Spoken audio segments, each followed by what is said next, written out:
Okay, student, in this video I'm going to show you how to use static crunch to answer the questions from chapter 4.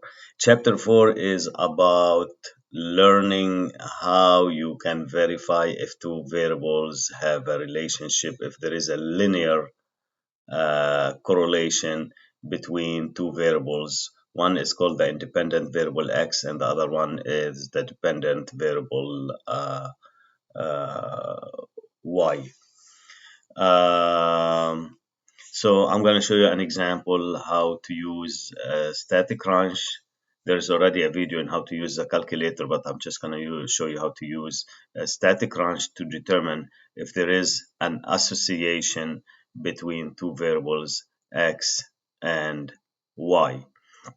Meaning you will learn if x increases, y increases, that means there is a linear positive relationship between x and y.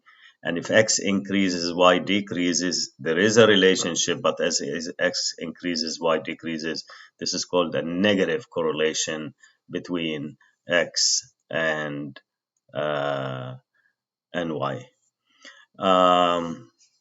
X is called the explanatory variable and y is called the response variable in statistics. Um, so let me show you all types of questions that you will encounter in chapter 4 and how you can address all of them by just doing one action in static crunch. So for example, let's say he's asking us to find the correlation coefficient R. Correlation coefficient R is a number that you can find, and that number, given the value of the number, you can tell if there is a positive, there appears to be a positive linear relationship between X and Y, or a negative linear relationship between X and Y. This number, if it is very close to 1 and positive, then you can make a statement that there appears to be a strong positive correlation between x and y. And if it is very close to -1, you can say there appears to be a strong negative relationship between x and y. If it is close to 0, then the relationship is weak. Also, you can get the equation of the regression line that connects the points here. So this is a line of best fit that if you draw, it will be very close to all the points that we have here. What you can see here, the values of x and y, these are how many points? 1, 2, 3, 4, 5, 6, 7, 8, 9, 10. 10 points. And I might ask you to find the equation of the line of best fit. You're going to see that, how to do that in StatCrunch. And then I might ask you to test the hypothesis if there is a positive linear relationship between the two variables. I'm going to show you how to do that in StatCrunch. And then the last question will be find R squared, which is called the coefficient of determination.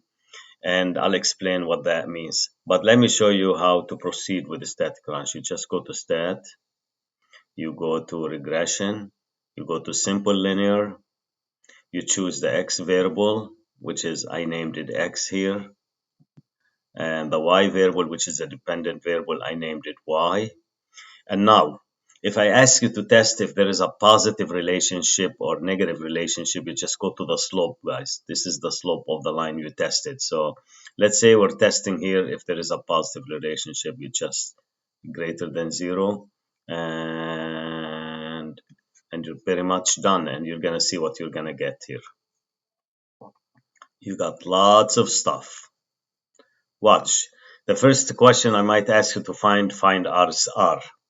Correlation coefficient. You see the value of R here is 0.99. As I told you, it is very close to 1. That means there seems to be a very strong positive relationship between X and Y. That's the conclusion that you make. The second question I might ask you, find the equation of the regression line that connects those points, X and Y values. Here's the equation of the regression line. mx plus b. M is the slope and b is the y-intercept. So if I ask you to write this equation with 3 decimal places, so it will be y equals 5.138x plus 41.4541. The next question I might ask you is to find r squared and interpret the value of r squared, what it means. Well, r squared is already there, guys. So here's how you interpret the value of r squared. 0.98, change it to a percent, it's 98%. So you say 98% of the variation in the y variable can be explained by the variation in the x variable using the regression line. Let's say, for example, X is age and Y is salary. So you say 98% of the variation in salaries can be explained by the variation in age using the regression line. The next question I might ask you here is to study or to test the hypothesis for positive linear relationship between X and Y. The work has been done for you guys. You just go to the slope right here. What's the test statistic? 22.785. What's the p-value? The p-value is very small, less than 0.001. If the p-value is less than alpha, you reject HO. So here's what you say here. There is, reject HO, there is enough evidence, let's say at the 5% level of significance, to conclude that correlation is significant between X and Y. Let's say the p-value turned out to be more than alpha, then you say there is not enough evidence to conclude that correlation is significant between X and Y. Another value that you might be asked to find while doing the homework is the estimate of error standard deviation. This is the value right here. Now let me show you the scatter plot of the points and the equation of the regression line, the line itself. You see, these are the points, 10 of them, the one that I put originally in here. And look, this is the line of best fit. Do you agree that the points seem to belong to a line? And yes, I mean, look at the points. They're gathering around the line. And this is called the line of best fit that I might ask you to find the equation of the line. I might ask you also, I'll give you an x value and ask you to find the y value.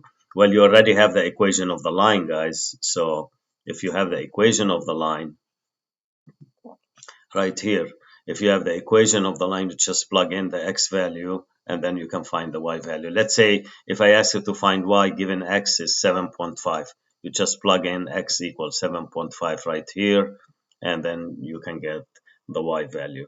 Don't worry about the intercept right here. Don't worry about this at all. And don't worry about the next table that you see at the bottom. We don't care about that at all. All I wanted to know what happens right here and the slope, which you can use. And actually, your question in the project, the last question is asking you to test for positive relationship between shoe size and height. When you do the data from the shoe size and height and you get the slope, you just come here, get the test statistic and the p-value and make a decision based on the p-value. If your p-value is small, then you can say there is enough evidence to conclude that correlation is significant, let's say for the project between shoe size and height. That's everything I wanted to show you in this chapter, and that's everything that you need to know in this chapter indeed. All right. That's it. I'm going to stop the video now.